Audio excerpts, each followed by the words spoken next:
Los periodistas se expresan. La entrevista. Los periodistas se expresan. La entrevista. Gracias amigos de Los Periodistas Se Expresan. Continuamos en este viernes de la Mesa de los Periodistas precisamente y saludamos con mucho gusto al abogado Marco Juárez. ¿Cómo estás, abogado? Gracias, Luis, gracias por la invitación, gracias por que nos acompañe en la mesa y un gusto nuevamente de estar en estas cámaras. Al contrario, sabes que es tu casa, bienvenido. Y bueno, obviamente platicar lo que tú has expresado a través de tus redes sociales. Pues mira, ha sido una metralla de reformas constitucionales como por lo menos en esta época contemporánea nunca se había tenido. Se inició, me parece, unas horas después de que se tomó protesta, se inicia con la reforma al Poder Judicial, después de la supremacía constitucional, después de mover a la Guardia Nacional a la Secretaría de la Defensa Nacional, la extinción de los organismos autónomos que se acaba de generar, decisiones como la designación de la Comisionada Nacional de los Derechos Humanos. Todas ellas considero que son decisiones sin razón, sin razonamientos, sin justificación jurídica, sin argumentos de peso, sin debate. Es decir, uno de los elementos fundamentales de la creación de una norma es el debate, y estas reformas se aprobaron sin debate, sin escuchar a la oposición, a los grupos de expertos, a la ciudadanía, a las universidades, y eso precisamente pone en riesgo y debilita nuestro sistema democrático del país. ¿Por qué? Porque un ejemplo claro, aunque ya es un tema trillado, el tema de la reforma al Poder Judicial, pero se van a elegir aquí traigo el dato, 1,633 jueces, cargos de elección popular. En el 2025 se elegirán 850. No se ha contemplado, o sea, no ha llenado los espacios para que por lo menos se garantice que cada puesto tenga un contrario, es decir, que por lo menos se haya dos.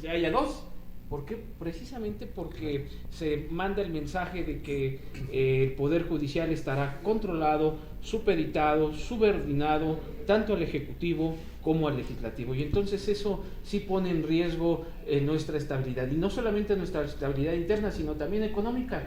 La elección de jueces, ministros, magistrados y jueces de distrito costará 13,000 millones de pesos. No hay dinero. Es decir, no hay recurso para poder hacer esta elección. En este presupuesto de egresos de la Federación del ejercicio fiscal 2025 se tiene un sustento de crecimiento, es decir, se programa el gasto con un crecimiento del 2 al 3%, cuando en el último sexenio crecimos al 1.1%. Es decir, muy probablemente no se llegue a la meta de crecer al 2 o 3% y gastar lo presupuestado que se tiene en este presupuesto. Es decir, habrá recortes.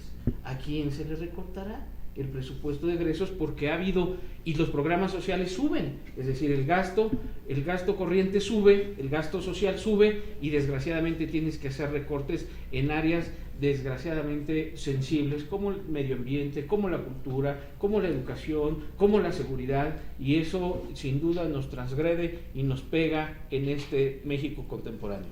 Platicábamos al inicio del programa, abogado, el tema de que, bueno, en esta mesa siempre el objetivo es presentar todas las posturas, ¿sí? Claro.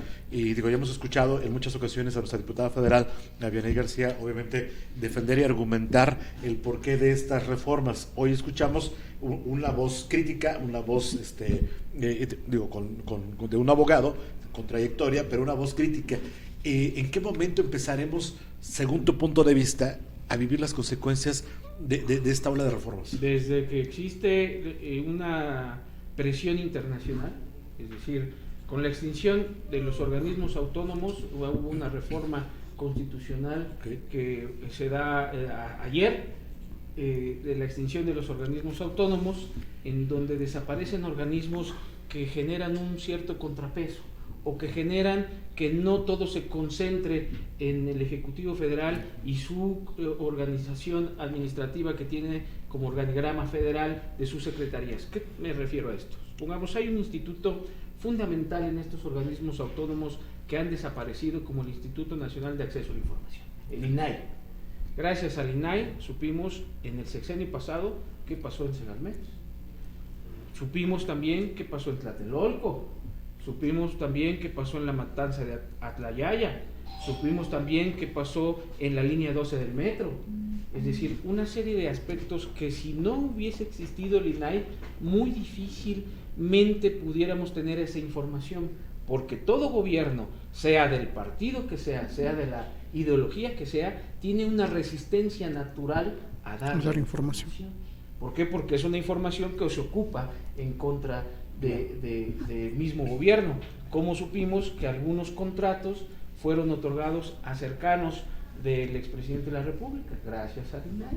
Es decir, hoy con la desaparición del INAI, pues lo que se tiene es incertidumbre en quién va a dar la información, o si esa información será veraz, o existirá desinformación. Desaparecieron también el Coneval. ¿Qué hace el Coneval?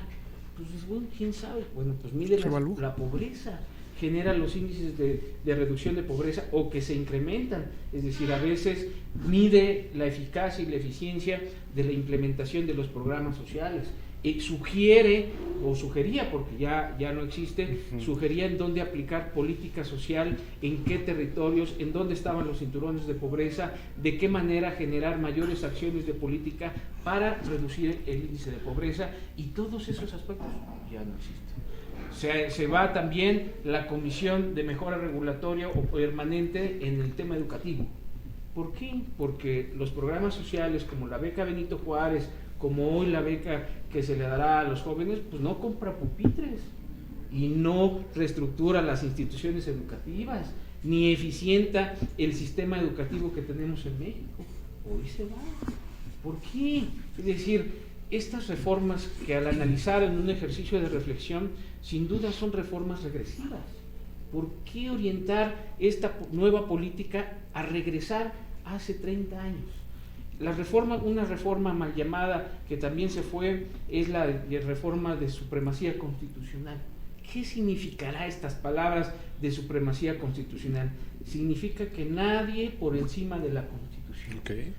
Pero tuvimos una reforma constitucional en 2011 debido a una sentencia de la Corte Interamericana de Derechos Humanos, en donde las sentencias de esa Corte, México las tiene que acatar de acuerdo a un tratado de la Convención Americana de Derechos Humanos denominada el Pacto de San José, que se firmó desde 1980 y se publicó en 1981.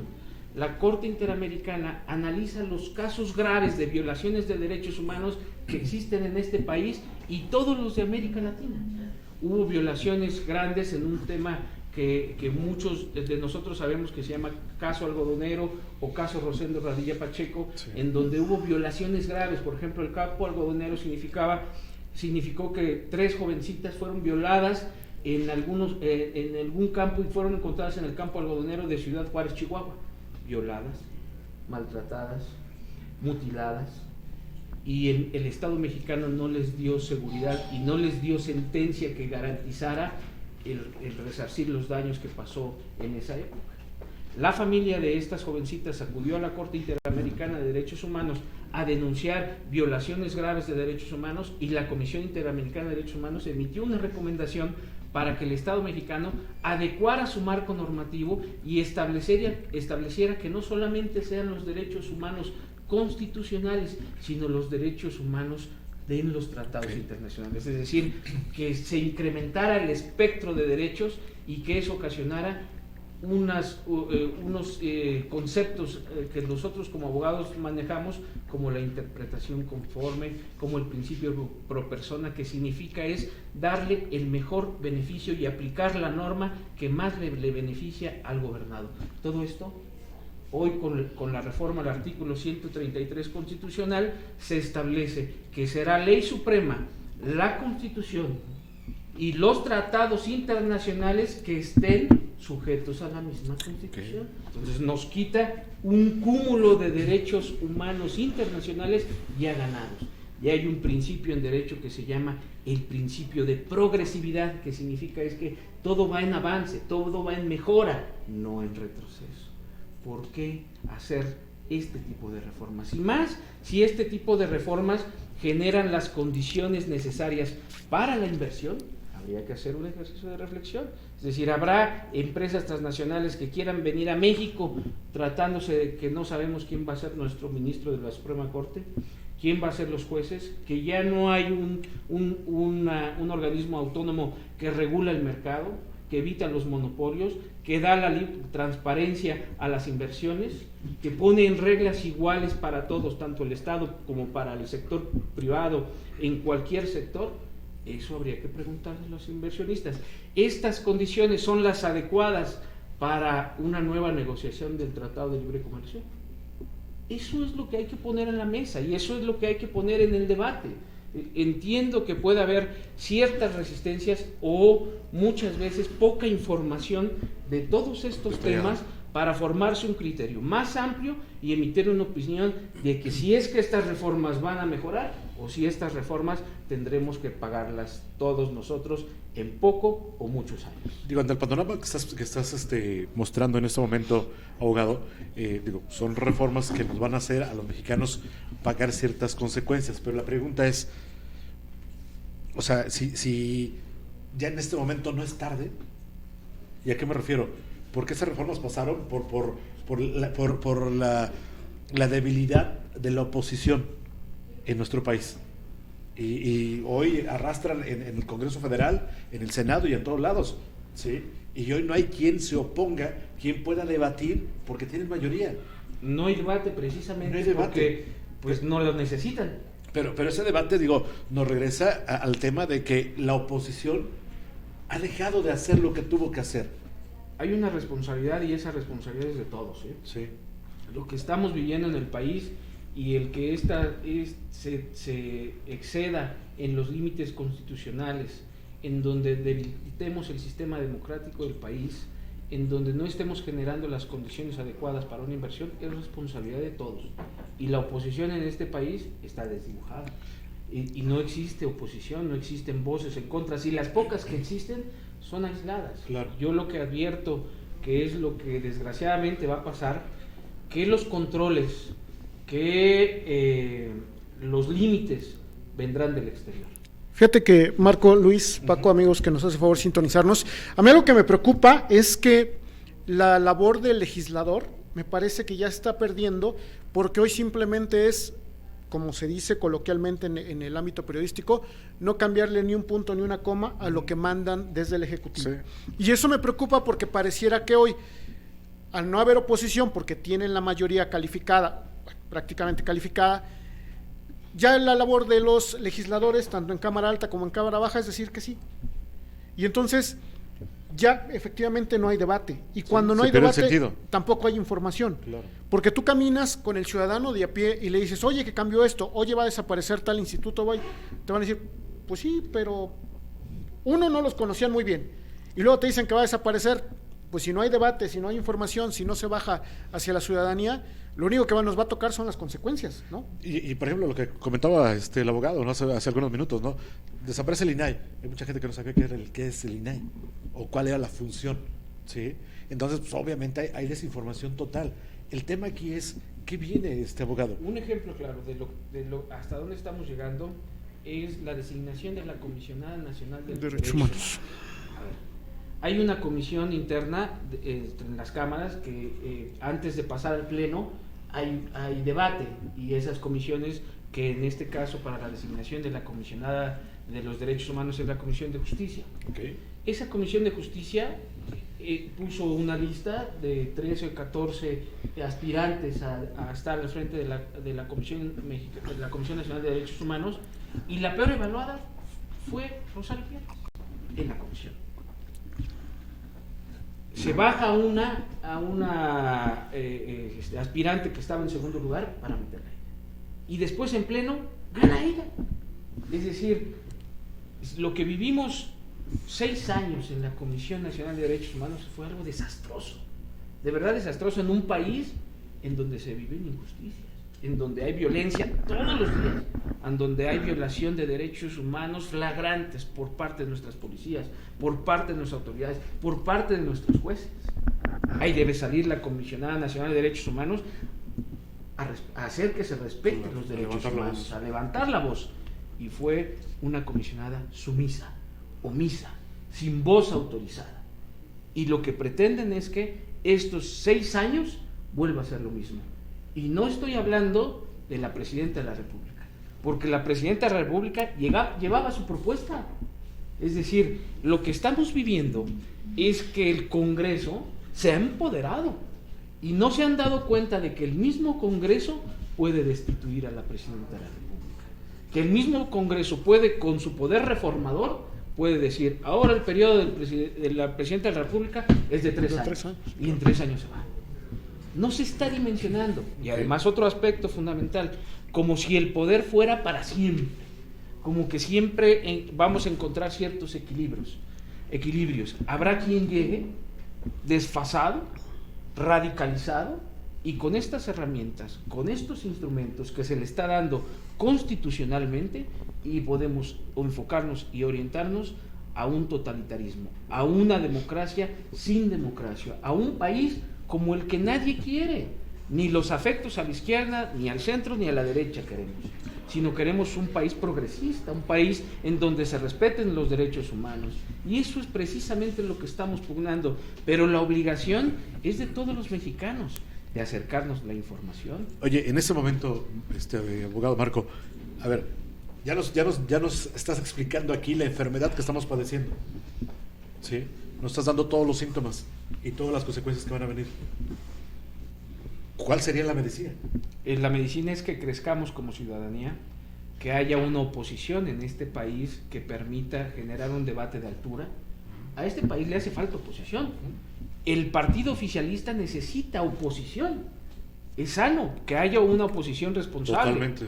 Pero se están convirtiendo en todo lo que criticaron, ¿no? El tema es decir, si no hay oposición, bueno, pues entonces la oposición vendrá del mismo oficialismo. Es decir, se generará un nuevo partido oficialista llamado Nuevo Movimiento de Regeneración, o ahora somos el Guinda. Como surgió con el PRI, ¿no? Morena, como surgió el PRD, o sea, con el lado opositor al PRI, ¿no? Sí, claro. El que no conoce su historia está condenado a repetirla. Y lo estamos ¿Cómo repitiendo? se creó el Partido de la Revolución Democrática? Porque había inconformes en el Partido Revolucionario Institucional, porque no le daban los espacios adecuados para poder desarrollarse políticamente. El mismo expresidente de la República fue presidente del PRD. No, pero antes fue presidente del PRI. Bueno, sí, Tabasco, claro. Y después fue presidente del PRD, porque no se generaron las coyunturas para darle los espacios. Entonces, me parece que esta oposición tiene, o tenemos, los que en un momento determinado no estamos de acuerdo con el oficialismo, tenemos una gran labor, pero no solamente la oposición, sino todos y cada uno de los ciudadanos que vivimos en este gran país. ¿Por qué? Porque la clase media tiene una gran responsabilidad, porque cuando se platicaba con la clase media o con la clase empresarial, decían, mientras a mí no me molesten, mientras a mí me sigan dejando que mis intereses no me los toquen, claro. Mis intereses no me los toquen, pues ¿qué creen? Ya nos están tocando los intereses, ya nos están afectando las decisiones de gobierno, claro. Ya no tendremos un país que garantice el Estado de Derecho. Por favor, no sigamos en nuestra comodidad, en nuestras trincheras y seguir quedando callados. No solamente callados, porque tampoco se viene aquí a criticar y decir, esto está mal, esto está mal, esto está mal, esto está mal. Bueno, entonces, ¿qué carajo se propone? Hay que crear una plataforma distinta de propuestas. Esto está mal y lo que se tiene que hacer es esto, aunque nadie nos haga caso.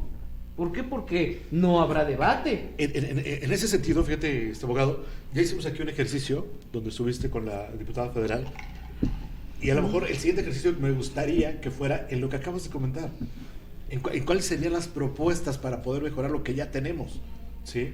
Porque bueno, o sea, ya las reformas son un hecho. Sin duda. ¿Sí? O sea, ya no hay marcha atrás. Ya no. Entonces, ¿qué se puede hacer y qué podemos hacer? Porque también la gente que nos escucha, la gente que nos va a escuchar durante la semana, la gente que va a retomar las entrevistas en las distintas plataformas, a lo mejor no entiende, ay, ¿yo qué hago? Desde mi trinchera, ¿qué hago? ¿Sí? O sea, a lo mejor un ejercicio de debate junto con la diputada, pero decir, ok, o sea, tú ama de casa, lo tienes que tomar de esta manera y tienes que hacerlo así, o te proponemos que lo hagamos de esta forma, tú pequeño empresario, tú profesionista, Sí, que creo que en este momento es lo que nos hace falta. Tiene que salir de las trincheras de todos nosotros. Claro. Y tenemos que hacer un ejercicio propositivo. ¿Por qué? Porque estamos advirtiendo que no necesariamente las decisiones se toman con razonamientos, sino a través de muchos intereses. Otro ejemplo claro, antes de que se me olvide. Al pasar la Guardia Nacional a la Secretaría de la Defensa Nacional, nuestro secretario de Seguridad Pública Federal, ¿cuántos elementos de policía tiene a su mando hoy? Ninguno. Sí. Ninguno. Se le acaba de aprobar una reforma para constitucional investigar, en donde se le genera facultades de investigación.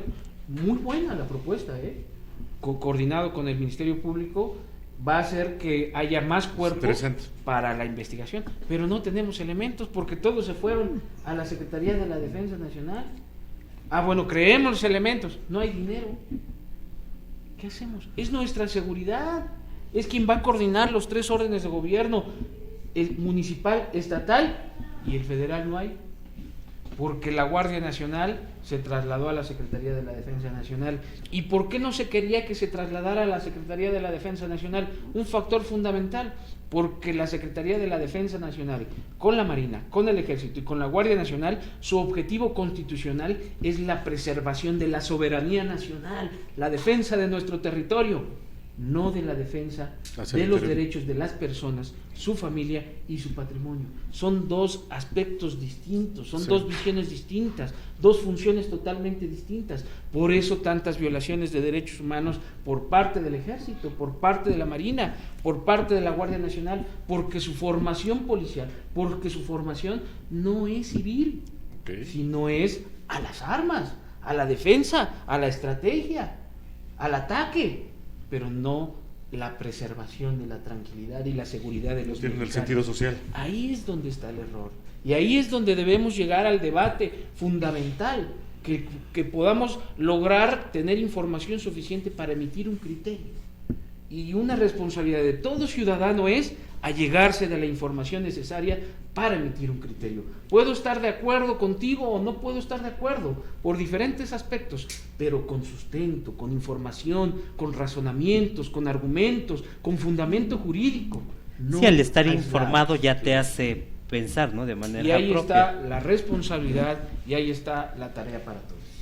Abogado, el compromiso de nueva cuenta para que hagamos ese ejercicio en base a propuestas, en base a lo que comentamos hace unos minutos, qué es lo que cada uno desde nuestra trinchera podemos hacer ya en este momento. Sin duda, yo creo que voy más allá, y que no solamente estemos 2 sentados o 3 sentados, sino que esté el sector empresarial, esté el sector político, el sector policial, el que esté tomando las decisiones en este país para que el debate surta efectos, es decir, no solamente informativos, sino todos aprendemos de todos. Todos los días todos aprendemos de todos. Aquel que dice que lo sabe todo, ese no sabe nada.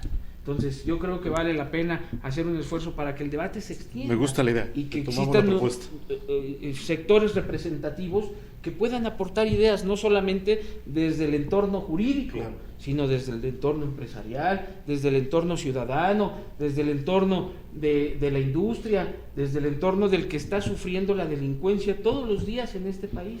Vale la pena hacer ejercicios democráticos de participación y de debate que hagan crecer ciudadanía. Te agradecemos, retomamos la propuesta, te agradecemos el hecho que hayas aceptado la invitación el día de hoy, abogado. Creo que son puntos de vista y nos ayudas a darle equilibrio a la información, porque así como tenemos a la parte oficial, como entrevistamos a la diputada federal, hoy escuchamos una voz crítica al respecto y con fundamento. Y eso enriquece el ejercicio que hacemos en esta mesa. Te agradezco muchísimo que hayas Gracias, Luis, gracias a la mesa y tomo tu idea, no solamente que sea crítica, sino que sea crítica y propositiva. Muy bien. Así tiene que ser. Te agradezco muchísimo que hayas estado aquí con nosotros. El abogado Marco Juárez, hablando precisamente de las reformas a la ley aquí en nuestro país. Y bueno, ahí está el compromiso para que hagamos un ejercicio en días posteriores. Vamos a convocar a todos los sectores que nos estás proponiendo. Se me hace bastante interesante y ya les estaremos informando al respecto. Una pequeña pausa, regresamos de inmediato.